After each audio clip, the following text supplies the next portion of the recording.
Welcome to another daily update in what is formerly the Creepy Crawler's Garage, now just a black box, but we still have updates starting with the Vanquish Powerwagon, and we've continued work on the Scale City that we're building for the series in December. So grab a chair, take a seat, don't go anywhere.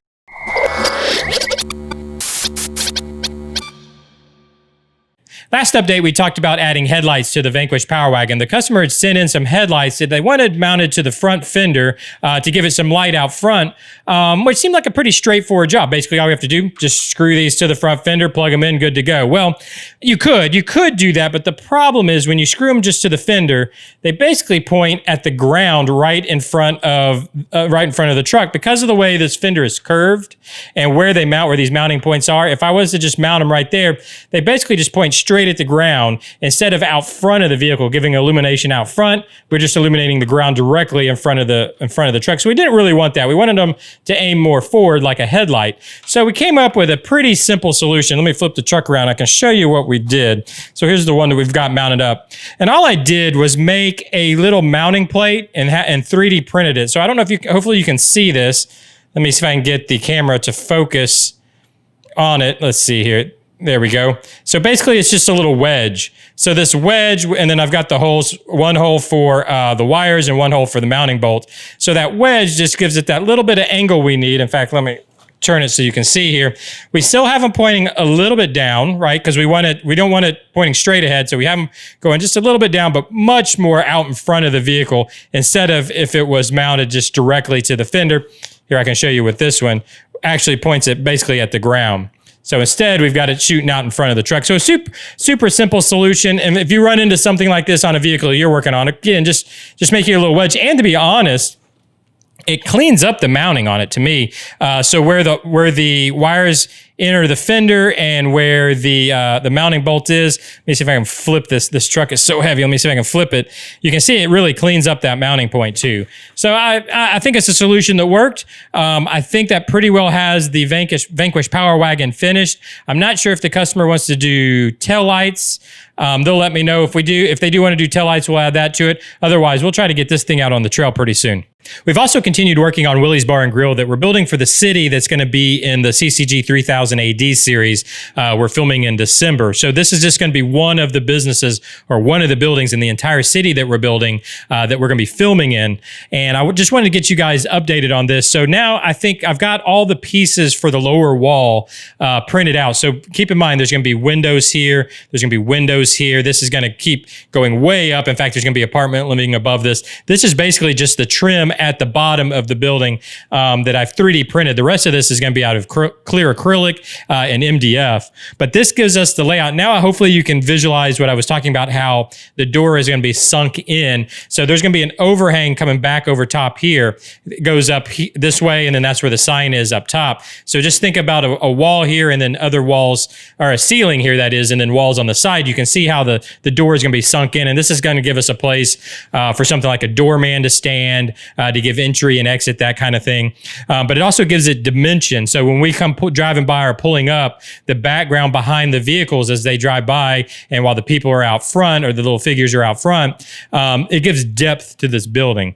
But now hopefully you can kind of see that a little bit better in how we have an entryway right here. This will be the street out front here.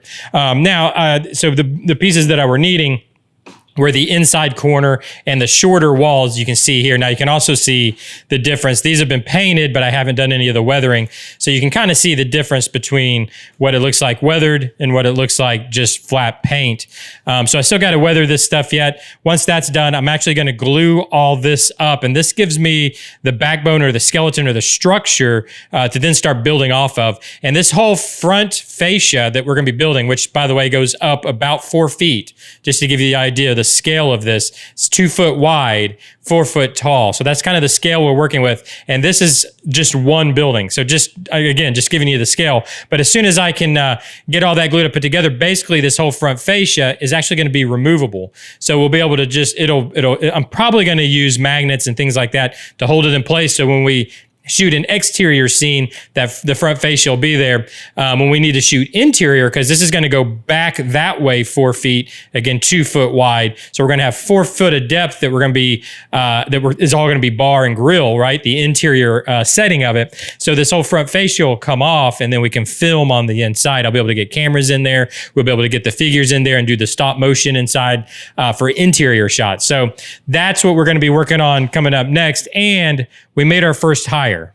I should say we've made our first 2 hires, because I brought in the first 2 employees for Willys Bar and Grill. So I've got what's going to probably be our bartender, and then I've also got what's probably going to be our waitress, or maybe even a dancer or something to that effect. Now, these are Bandai sketch figures. They're figures used for doing sketches. They're 12th scale. They're perfect. They're 6-inch figures, so they're perfect size.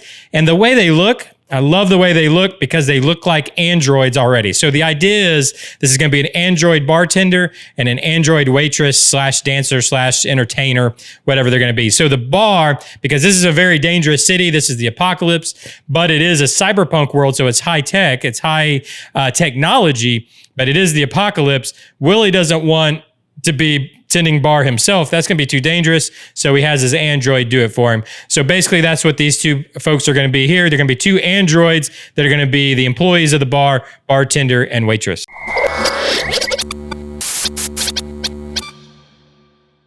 Next update, we're going to get to look at more of the front fascia of Willys Bar and Grill. I hope to get the windows built in and a lot of this lower structure built in of Willys Bar and Grill. We'll get the chance to look at that. I also am going to be dressing out, I guess you could say, these figures. I don't want to leave them just completely flat gray. I do like the gray as far as the Android look goes, but they need a little bit of weathering. They need some work just to make them look a little more lively and belong a little more in this world. So we'll get to see that in the next update. So look forward to that. By the way, leave me comments on what you think about the Android idea, how you'd like them to look, and of course about the front of Willys Bar and Grill. I've already got a lot of great ideas from you guys. Keep those ideas coming in down in the comment section. They really do help out. Thanks for joining me again here in the black box for another daily update, but I really do appreciate all the support on this series, and I want to say thank you to my patrons and my channel members, and if you'd like to give further support, maybe go ahead and check out the Patreon page, or just hit that join button down below, become a channel member. All that support makes this series possible, and it also makes the series in December possible, so the only way I can do it was with your guys' support, so thank you very much. Hit that like button down below. It really does help out the channel. Leave me those comments down below. Hit the subscribe button so you can keep up with these series, and I'll see you next time. Bye-bye.